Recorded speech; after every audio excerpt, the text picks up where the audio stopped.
Namo tassa bhagavato arahato samma sambuddhassa. Buddhang dhammang sanghang namassami. I pay my salutation to the Buddha Dhamma. I pay my salutation to our beloved teacher, Arya Buddha Rakita Bada Bhante Ji. Pay my humble salutation to all the senior Bhantes here. And greetings to novices,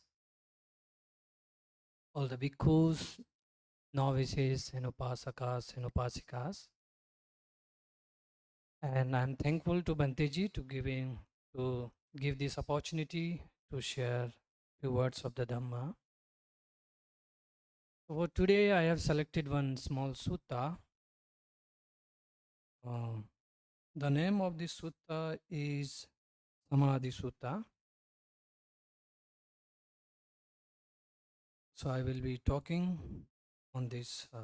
So this sutta is about Four Noble Truths.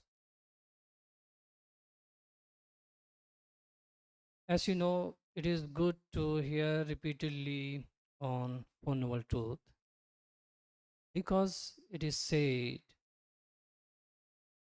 in one of the suttas that the noble truths are like footprint of an elephant.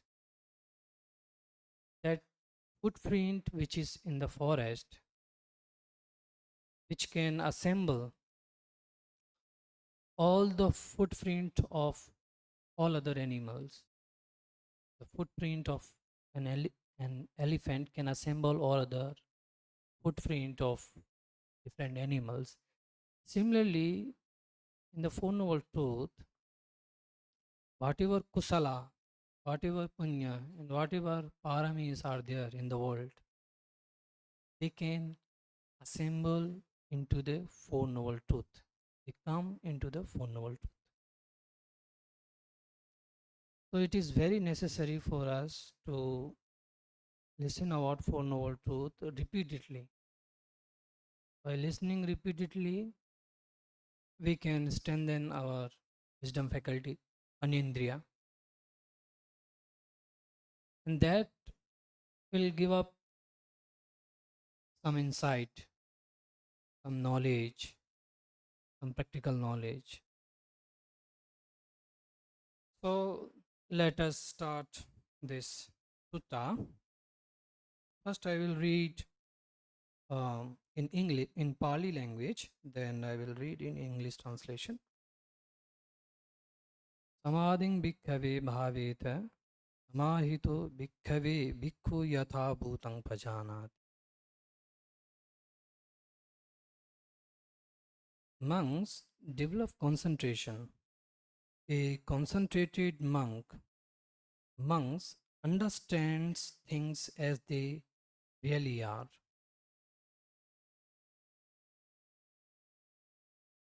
Then the question raised by the Buddha himself, he said in Pali language, Kincha yatha bhutang pajanati. And what does he understand as it really is? And Buddha himself answered this. Idang dukkhanti yatha bhutang pajanati. Ayang dukkha samudayoti yatha bhutang pajanati. Ayang dukkha nirodhoti yatha bhutang pajanati. Ayang dukkha nirodha gamini patipadati yatha bhutang pajanati. He understands as it really is. This is suffering. He understands as it really is. This is the cause of suffering. He understands as it really is. This is the end of suffering. He understands as it really is. This is the way leading to the end of suffering.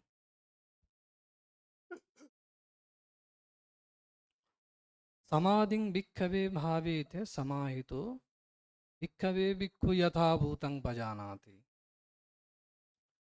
Monks develop concentration. A concentrated monk monks understand as they really are. So then again, Lord Buddha said, if the monk has this concentration, he can understand these Four Noble Truths. Then Lord Buddha said, Tasmatiha bhikkhave idam dukkhanti yogo karaniyo ayam dukkha samudayoti yogo karaniyo ayam dukkha nirodhoti yogo karaniyo ayam dukkha nirodha gamini patipadati yogo karaniyo. Which means, therefore monks, an exertion should be made to understand this is suffering. An exertion should be made to understand this is the cause of suffering. An exertion should be made to understand this is the end of suffering. An exertion should be made to understand this is the way leading to the end of suffering. So this is the Four Noble Truth. So what is the basic we need? As said in this sutta, Lord Buddha said, we need Samadhi. When our mind become concentrated, then only we can understand this. At least uh, superficially. When you have known superficially, then you should make effort to understand what is suffering, what is cause of suffering, what is the end of suffering, what is path leading to the end of suffering. So, in order to understand this Four Noble Truth, as Lord Buddha said, one should develop Samadhi. And what is this Samadhi? In English, it is always said concentration. So, when you see this concentration word, we normally try to understand things by name, not by spirit. Say, for example, when I say someone like Ramesh, you have known a person, then you know the person by the name. Similarly, whatever the name we hear, we try to identify that thing through the names, not by spirit. That is why some people become confused when they hear word concentration and they try to concentrate their mind forcefully. So when Lord Buddha said Samadhi, which means very simple, stillness, composure of the mind, stillness. So here Samadhi stand in two ways. Samadhi can be developed in two different ways. One, you have to fix your focus on a single object. That is called one Samadhi. And there is another Samadhi, which is you can develop through open mindfulness, which means you don't have to focus, you don't have to fix your focus on one single object. You can just remain mindfully on visual object, sound, smell, taste, contact, mental phenomena. So in this order, one can develop Samadhi. So when we name these two types of Samadhi, then again we can give name according to the text. We can give them Samatha Samadhi, and there is one more we call Vipassana Samadhi. So when we say Vipassana Samadhi, it is not that much popular as Samatha Samadhi popular these days. But we can still find in the Nikayas, like Lord Buddha said about Sunyata Samadhi, Animitta Samadhi, Apanihita Samadhi. All these stand for the Vipassana Samadhi. And the other Samadhi, like Samatha Samadhi, they are quite famous. And you have some knowledge about that. Like you fix your focus, your attention to one single object. This is how you can have the concentration, Samadhi. So these two types of Samadhis are there. When you have these two types of Samadhi or any of them, they are certainly support for realizing these Four Noble Truths. But according to the Lord Buddha, again, Samatha Samadhi is not really as nowadays it is said. According to Lord Buddha, in Samatha itself, it's a Vipassana. In many suttas, Lord Buddha have said, but yes, Lord Buddha did not use word Vipassana repeatedly, but he said you contemplate these things are impermanent, dukkha, non-self. He said very clearly. So Samatha Samadhi can be pursued with a different temperament. Say, for example, some people are lacking in wisdom. Though they are practicing samatha meditation, they cannot get vipassana because in that meditation they have some lacking of wisdom faculty. So they cannot understand anicca, anatta, dukkha together with samatha. But Lord Buddha said in one of the sutta, in the previous sutta, I have explained uh, that Lord Buddha gave an example of an archer, where he said when a archer releases his arrow uh, from his hand and that reaches up to the far distance. Similarly, when you achieve higher samadhis, what we call jhanas, then one can also see the nama rupas, the name and the mentality and materiality of past, future, and present. So that sutta also says about when you have this higher samadhi or deeper samadhi, what we call these days samatha, you can also have simultaneously vipassana. But why people they don't get this? Because of lack of wisdom faculty. So that is why teachers suggest to the yogis you do samatha first.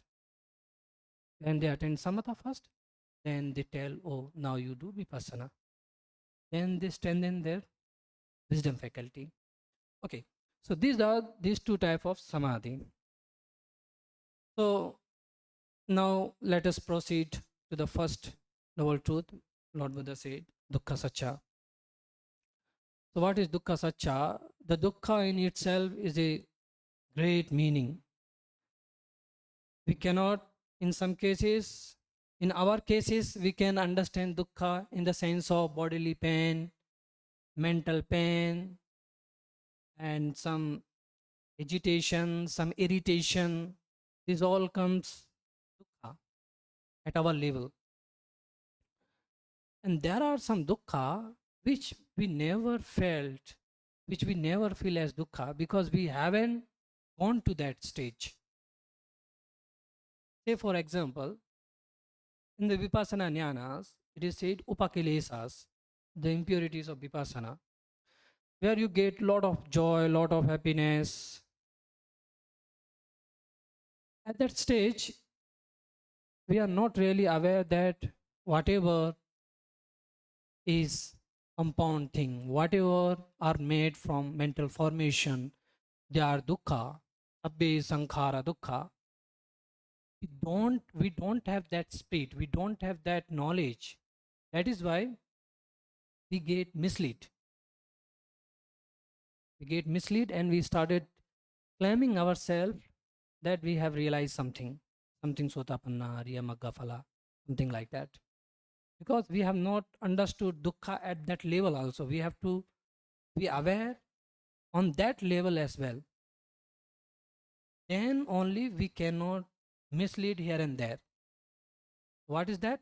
Sabbe sankhara dukkha, which means whatever phenomena arising, whatever phenomena you are experiencing right now, whether it is agreeable, disagreeable, whether it is pleasurable, unpleasurable, they are all conditioned phenomena.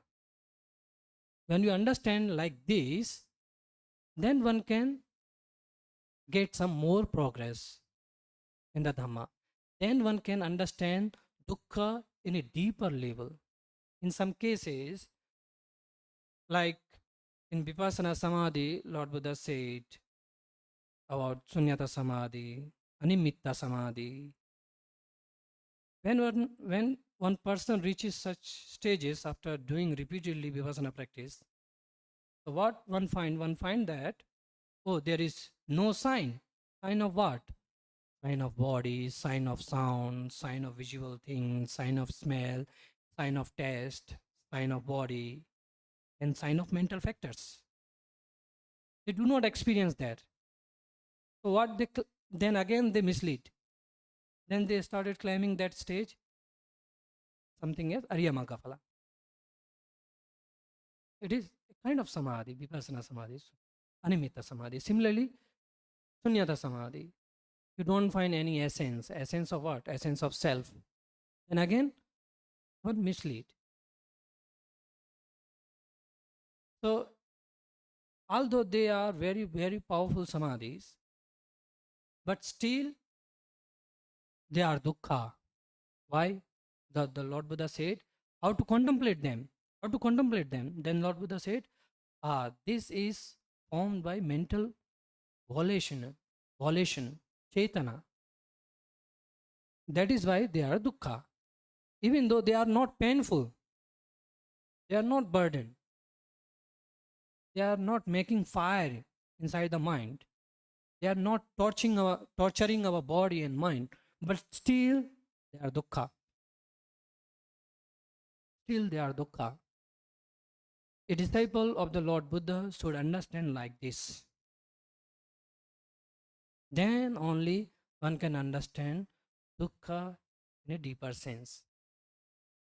That is why we are misunderstood the teachings of the Lord Buddha. We think that Lord Buddha always speak about the dukkha. It is not the case. It is not that case. Lord Buddha also spoke about the cause of dukkha, the conditions.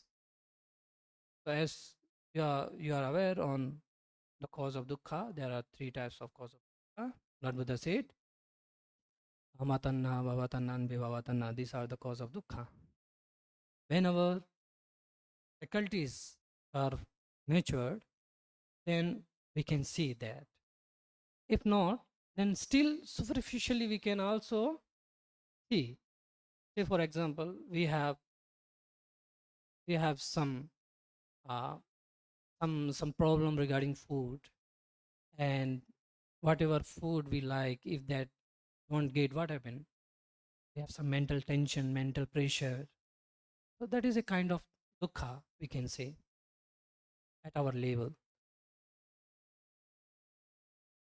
Just you try to find out why it is happening, then you come to know, oh, this is happening because of the dukkha, because of the tanha.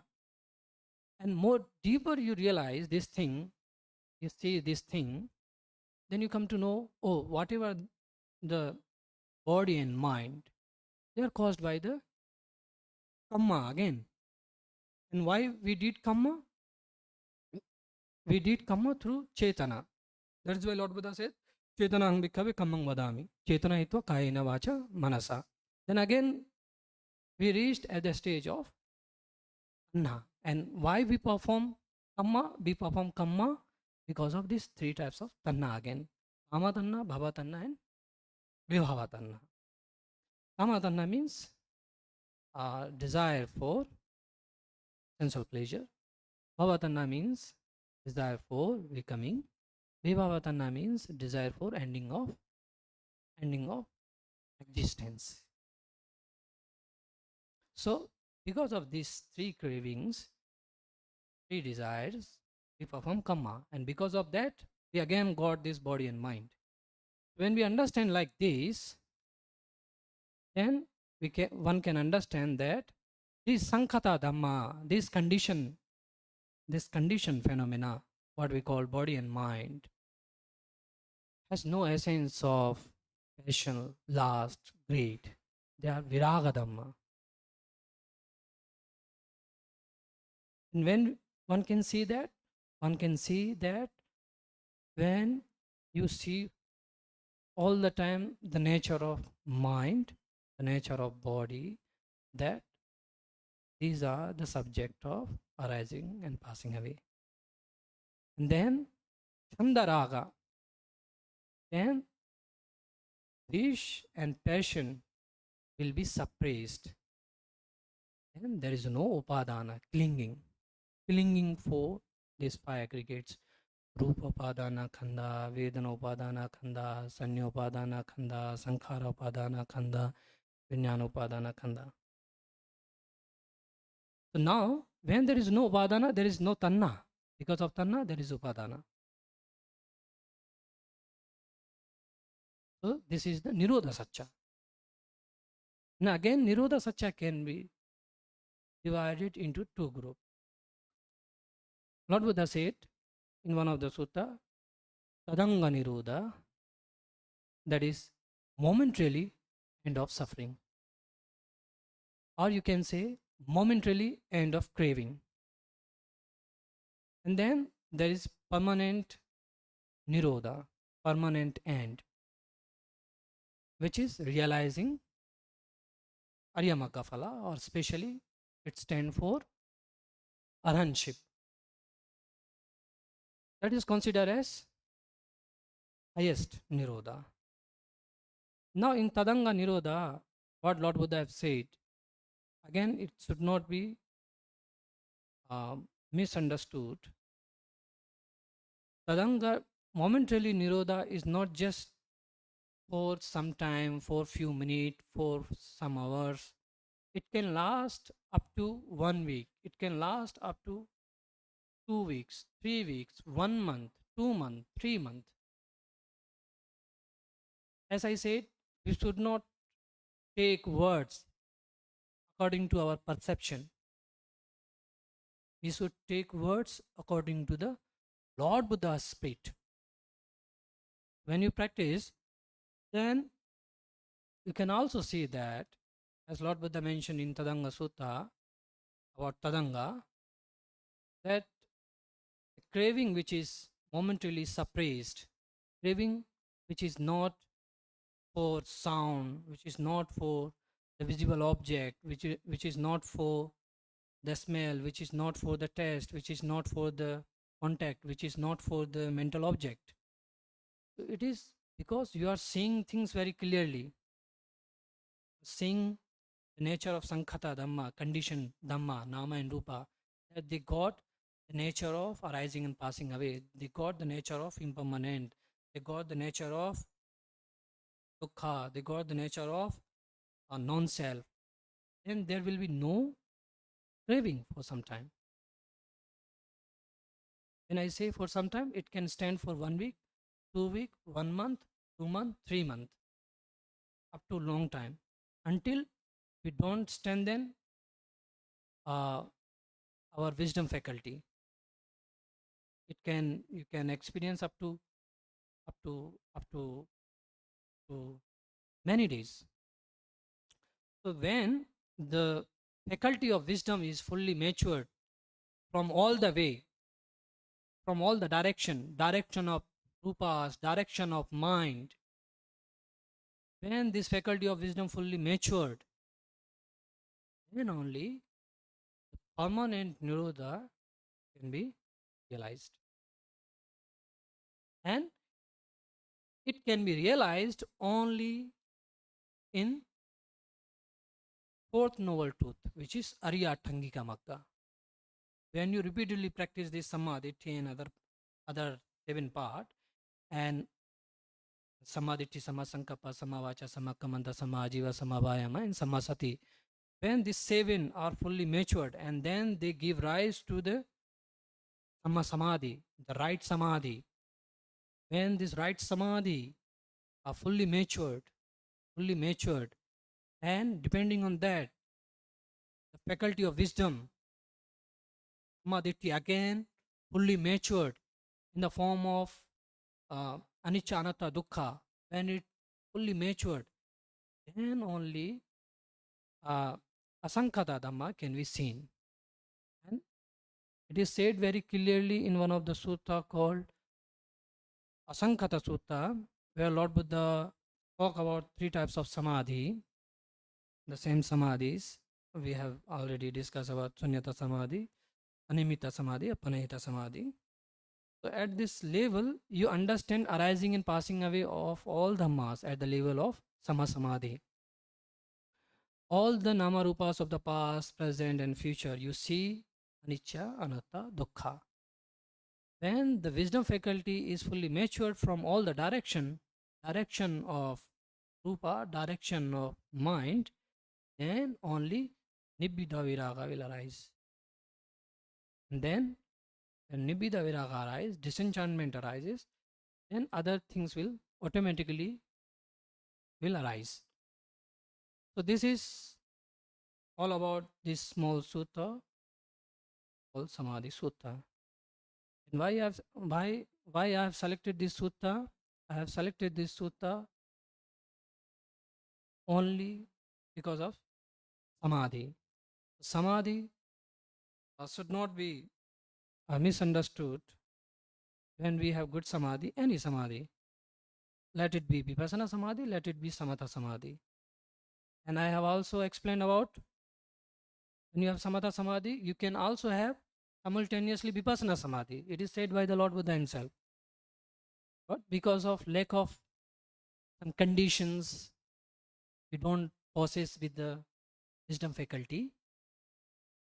So normally teachers suggest us to the yogis, you do Samatha first, Anapana and some other meditation. Then they shift your mind to the Vipassana Samadhi. And both are good. If you do this, it is also beneficial. If you do that, it is also beneficial. Both and at Nibbida, both and at Yathabhuta. And Yathabhuta is the source of all Vipassana. Yathabhuta is source of knowing for noble truth. So this is the common in both, in Samatha Samadhi as well as in Vipassana Samadhi. You can cultivate any of them. According to the Pachayas, according to the cause and condition, together with Samatha, you can also have Vipassana. And when you do Vipassana, at initial stage, you can also develop Samatha. Say for example, our teacher, most venerable Acharya Buddharakita Badavanteji used to teach us walking meditation. In order to develop that walking meditation, he used to say that you should see all the steps in walking. When you're observing all the stage in walking, you are focusing your mind how we lift our foot, how it goes down. Our so your mind is focused on this different steps. Then mind automatically get calm down, get calm, peace and still. Then one can understand the nature of elements into the steps in walking meditation. That again it leads to vipassana. They are connected. They are connected this way or that way. That is why we should have very good clarity about what is samadhi. So for this purpose, I have selected this small sutta. With this, we conclude here, and I hope you have understood, and I share this merit with my teacher, Most Venerable Acharya Buddharakita Badavanteji. May this merit help him, and may my teacher rejoice in this punya. May my relatives be happy by the power of this punya. May my teachers be free from dangers and accidents. May all of you be happy, be peaceful. With this, I conclude here.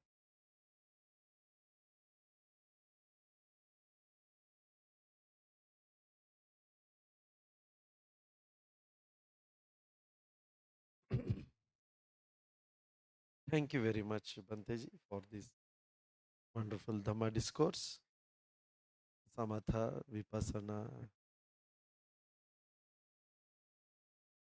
ultimately, it is the development of the mind. So, how you approach, how you manage, which faculty you develop at what time. Ultimately, the mental faculties, the noble mental faculties are to be developed, and then purification, the process of purification takes place. Many, many places, Lord Buddha explains all these details, how concentration or samadhi, calming down of the mind is so important, tranquility is important for wisdom, and for how wisdom is needed for calming down the mind, how wisdom is needed for even to know our action. Was Shila also, Shila, Samadhi, Panya, they all boil down to one thing, that is your wisdom is developed, understanding deeply. If you are say, observing Sila or you are speaking truth or not telling lies or you are trying to save some. Now, to understand this, so many levels. It is not just that, oh, I don't kill, I want to save it. It is not that. It has whole lot of the law of karma behind it. You go on understanding, understanding, understanding. So much of wisdom is needed. The more you follow the Shila with wisdom, the more purer and stronger is that Shila. And you have full understanding of the law of karma, how this action affects the mind, then you will, if following the Shila at another level, then it is not just a um, physical bodily action. It is deep vipassana. Shila also vipassana. Samadhi also becomes vipassana. Panya also becomes vipassana. All of them ultimately make us to realize the Four Noble Truths and liberation. Huh? There is one taste for Dhamma, and that is the taste of freedom, vimutti rasa. Just like ocean has one taste, the taste of salt, Dhamma has one taste, that is the taste of liberation. So let us try to develop this. Thank you very much, Banteji. Once again, wonderful Dhamma. Nice to hear you. So now we will come to the next part of our program. That is, we are running children Dhamma course. Now, 3 Dhamma courses have been finished, and the last one is going to start today evening. Lot of children came. First 2 courses were for girls, more than 100 girls. 2 courses participated. And in the last course, boys course, there were 66 boys. And today, another last course, we 40, 50 will join.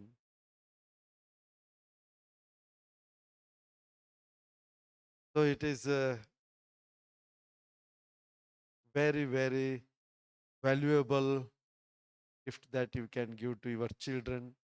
A lot of children are coming up, and then because of children, parents also somehow reach here. This course is conducted in Mahabodhi Dhammaduta Meditation Center. And one day they come here for interaction and learning about Mahabodhi and the Padabhante and the Bodhi tree and the stupas and all these things. So when they came, we also had one session of interaction with them. And I asked from which places they have come. So many districts of Karnataka and Kerala, yeah, out of Karnataka also. So it's a very good chance to get together and learn the Dhamma. And these courses are conducted by Brahmachari Vivek, our teacher, life coach, guide, Dhamma guide for the young people, very effective. I asked the children how they are feeling. They are so happy and they are learning many things. So Vivek is here, and since you are finishing this last course and leaving, just share very shortly few words.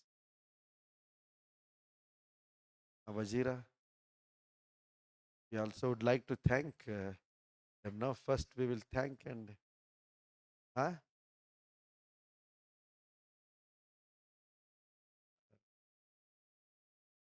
And also his team. I request come, Priya madam. He comes all the way from Canada for this course.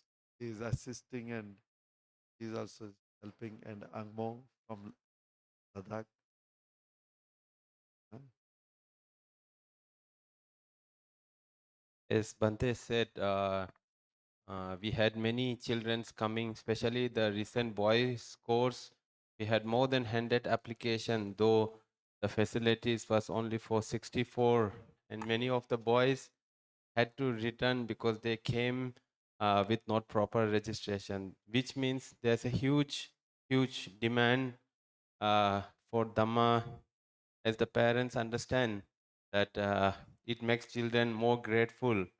So at home, usually when they give some food, the children complain it is too spicy. I want masala dosa and all. At least when they go back, they say thank you. So that transformation itself is a great thing to see. So as Bante said, Mr. Vivek, Master Vivek has been coming from many years, and he is a product of Mahabodhi society. Every time he hears the name Badabante, he gets extra energy. And though handling children was tiresome, but Sir has done a wonderful job, and his team, Priya Madam and Angmo Madam from Ladakh. Now I request Pujya Banteji to honor them for their wonderful Dhamma work and present them a nice Buddha statue. May I request Master Vivek sir to come forward and receive this small token of thanks from Mahabodhi Society. May the blessing of Badabante be always with you. May you grow in more energy and become more younger. Please. उधर photo में देखिए.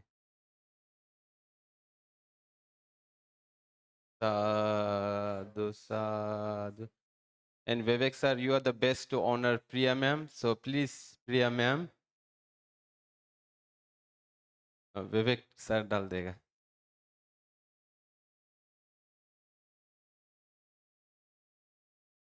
Thank you very much for coming all the way, And I also request Angmo madam, please receive this one since you are traveling. Angmo le, please come.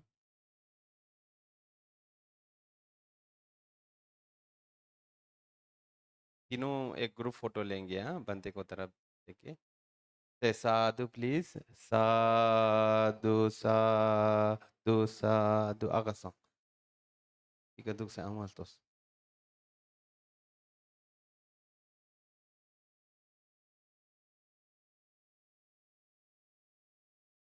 Thank you very much. Now I request, soon my son will also be joining. I request Master Vivek to share a few words.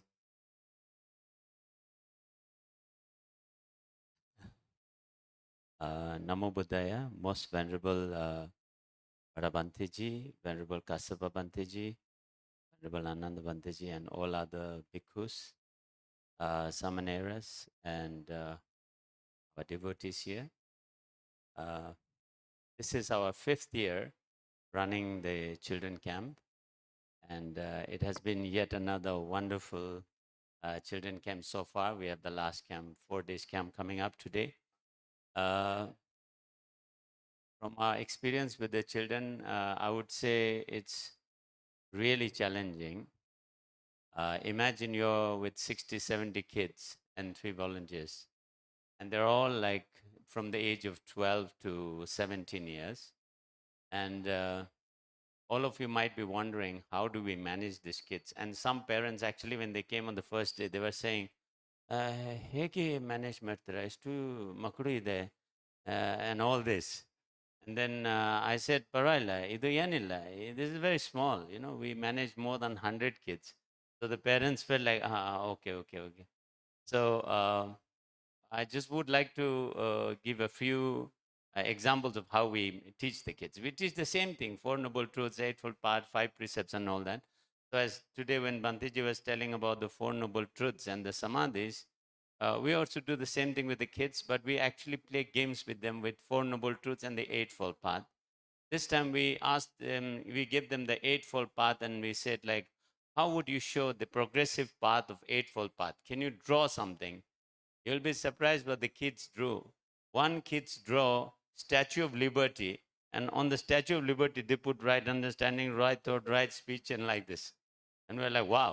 And some kids draw a highway showing the milestone as right understanding, right thought, and they also wrote kilometers, 4 kilometers, right understanding, something like that, you know. And some kids drew a tree showing the Eightfold Path. So all of these, and then because we break them into 4 or 5 groups, and then each one of the groups has to make a project like this, then each group has to stand up and explain the Eightfold Path and the drawing that they made. And we repeat it maybe 10 times. So all the kids remember the Eightfold Path in a very playful manner and things like that. And then, for example, we teach about love, care, and trust. We play one game where they have to really play hard, physically demanding. It's really hard game. And then it's a game where they will even cheat their own best friends. So after the game, we want to actually inculcate these values of care, respect, and trust. And then we ask them, what do you learn from this game?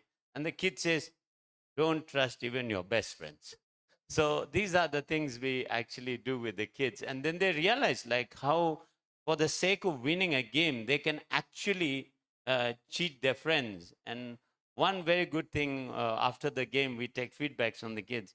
One child said that, I realized that we all cheat in life, and I'm one of the cheater today in this game.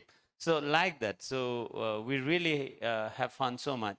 But the facilitators, the Priya and Angmo, I must congratulate them for successfully being with these 66 boys. When we bring them to Mahabodhi, we also make them dance so hard in the bus. Like the bus keeps moving like this. You know, the driver is also moving. It looks like dancing also.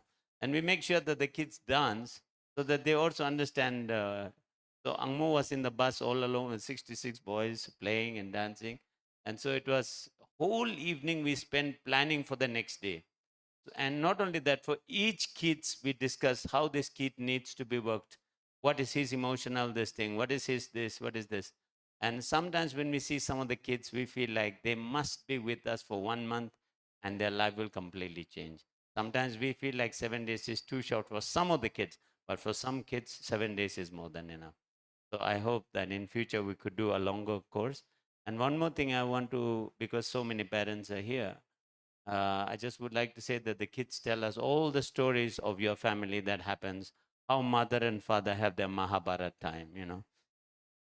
So I know everything that happens in the family. Kids yalla ಹೇಳ್ಬಿಡ್ತಾರೆ. Nan papa idu ಮಾಡ್ತಾರೆ sir. Nanu third umpire. So the children are normally third umpire between the father and mother fighting. So and then they ask us, how do we deal with this? So these are very interesting things. So I told the kids, like in Ladakh, first we started a camp for the children. Then we realized that the parents, because they have never come for a camp, they can't go along with the kids. So we decided to do camp for the mothers, because mothers are the boss at home. I mean, fathers would all agree this. So then we started doing camps for the mothers, and then the whole family changed because father need not be trained because the mother will train anyway the fathers. So this is what we experienced. So maybe next time I'd like to request Bhanteji to give us a chance to run a mother's camp so that the whole family, if the mothers are fixed, yella fix agate. If fathers are fixed, mother I doubt. So we'll fix the mother and then the fathers will automatically. So thank you very much for giving this wonderful opportunity, Bhanteji. And we would like to share all these merits with all of you and with all beings. And we are saying this because on 30th we finished the 4 days camp. And first, we are all going back to our respective places. So thank you once again, and all of you have a great day.